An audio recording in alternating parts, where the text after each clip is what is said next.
জীবন আগে নাকি পরীক্ষা আগে, এই প্রশ্নটা তোমার কাছে রাখতে চাই। কমেন্টে অ্যান্সার দিতে হবে তোমাকে। জানাবা জীবন নাকি পরীক্ষা, তোমার কাছে কোনটা মনে হয়। ইতিমধ্যে শিক্ষার্থীরা বোর্ডের কাছে স্মারকলিপি জমা দিয়েছে। এই স্মারকলিপি আদৌ কোনো কাজে দিবে কিনা এই পয়েন্ট আলোচনা করব। অনেক শিক্ষার্থী করোনায় আক্রান্ত হচ্ছে, তোমাদের বন্ধু বান্ধব, সেটা কতটুকু সত্য, আর এটা দায়ভার আসলে কারা নিবে, এবং পরীক্ষা নিয়ে কী রয়েছে সেটা জানাবো, এবং করোনার আপডেটটাও তোমাদেরকে জানাবো। অলরেডি 2জন মানুষ মারা গিয়েছে।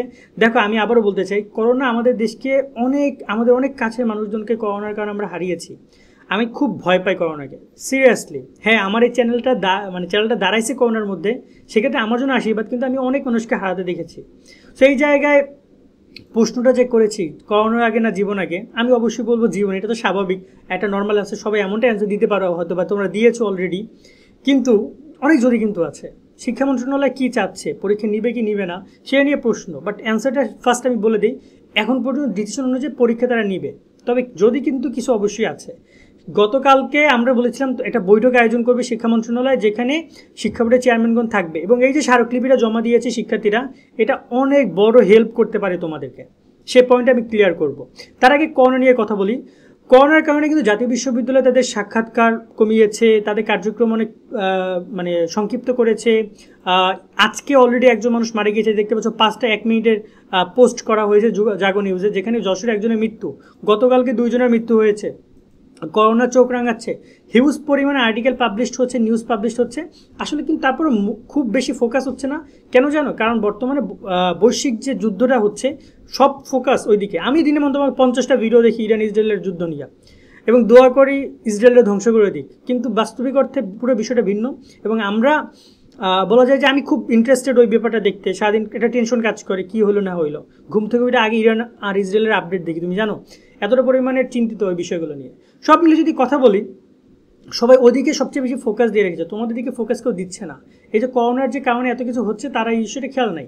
এবং শিক্ষার্থীদের আক্রান্ত ব্যাপারে যদি ছোট্ট করে বলি, আক্রান্ত অনেক শিক্ষার্থী ইতিমধ্যে হয়েছে, যে রাজশাহী নিউগি মডেল কলেজ, ঢাকার স্টুডেন্ট আক্রান্ত হচ্ছে, এবং গত কয়েকদিন আগেও কিন্তু কয়েকজন হয়েছে। এটা কয়েকজনের তথ্য বের হয়েছে, অনেকের তথ্য বেরই হচ্ছে না, অনেকে পরীক্ষাই করতে পারছে না। কীভাবে তোমরা জানো? দেখো, গতকালকে পরীক্ষা করছে 312 জন, যেখানে 18 জনের শরীরে করোনা পাওয়া গেছে, যেখানে 2 জনের অলরেডি মৃত্যু হয়েছে। ঠিক আছে, এই 18 জন থেকে না, মৃত্যু হয়েছে কিন্তু আগে যারা 3-4 জন আক্রান্ত ছিল, সেখান থেকে 2 জনের মৃত্যু। এখন এই 18 জনের থেকে আল্লাহ না করে কয়জনকে বেঁচে থাকে, কয়জন মারা যায়, সেটা কিন্তু বলা যায় না। আর এই যে করোনা পরীক্ষার হার যদি বৃদ্ধি করা যায়, এখন 300, কারণ অনেক হসপিটালে কিট নাই করোনা পরীক্ষা করার, এই কিট যদি বাড়ানো হয়, তাহলে কিন্তু নমুনা যদি সংগ্রহ বেশি করা হয়, নমুনা পরীক্ষা যদি বেশি করা হয়, সেখানে কিন্তু সংখ্যাটা অনেক বেড়ে যাবে।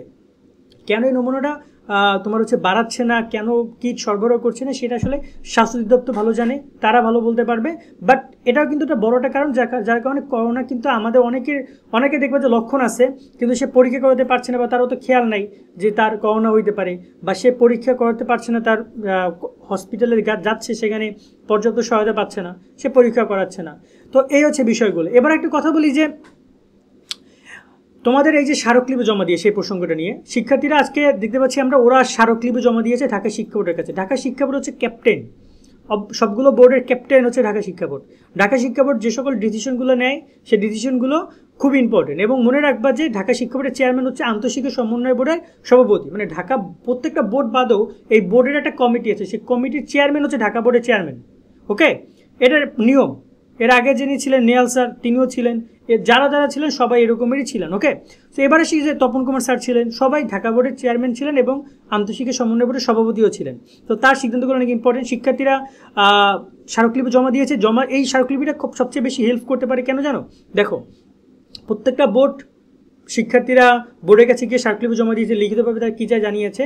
এক্ষেত্রে তোমরা যারা পরীক্ষার পিছনে দাবি করছো, এই স্মারকলিপিটা ঢাকা বোর্ড যেহেতু পেয়েছে, পরীক্ষা নিয়ন্ত্রক দপ্তর যেহেতু পেয়েছে, আগামীকালকে তাদের যে বৈঠকটা আছে, বৈঠকটা আজকে হওয়ার কথা ছিল, বাট কোনো কারণে হয়নি, বা হতেও পারে, আমি জানি না। যদি পুরো অনলাইনে চাইলে তারা 1 ঘন্টা আধা ঘন্টার মধ্যে বৈঠক আয়োজন করতেই পারে। ইটস ন্যাচারাল, আবারও বলছি, যে কোনো সময় বৈঠক হইতে পারে।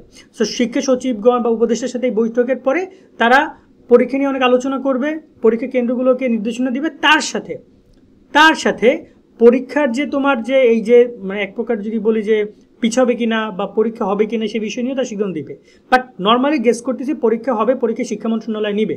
তবে একটা কথা মাথায় রাখবা, যদি পরীক্ষা নেয়, তারা সিদ্ধান্ত নেয় যে পরীক্ষা হবে, এরকমই হওয়ার সম্ভাবনা বেশি। 90% আছে চান্স আছে পরীক্ষা হওয়ার, 10% করোনা এবং তোমাদের আন্দোলনের কারণে বলতে পারি যে হয়তো সম্ভাবনা আছে পরীক্ষা পেছানোর, সেটা খুবই সামান্য সম্ভাবনা।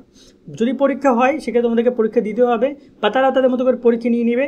যদি তোমরা বেশি করো, মানে গত বছর আমরা দেখেছিলাম 2024-এর সাথে ওদের পোলাপানটা কিন্তু মামলা দিয়েছে, জেলের ভাত খাইয়েছে, ওরা জেলে ছিল, পরে জামিন দিয়ে ওরা বের হয়েছে, ওদের অনেক ঝামেলা হয়েছে।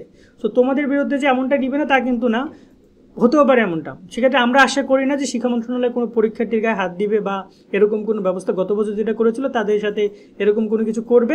তারা দায়িত্বশীল আচরণ করবে এবং অভিভাবকের দায়িত্বটা পালন করবে। শিক্ষার্থীরা যদি কোনো ভুল করে সেটা যেন সঠিকভাবে মূল্যায়ন করে বা বুঝে।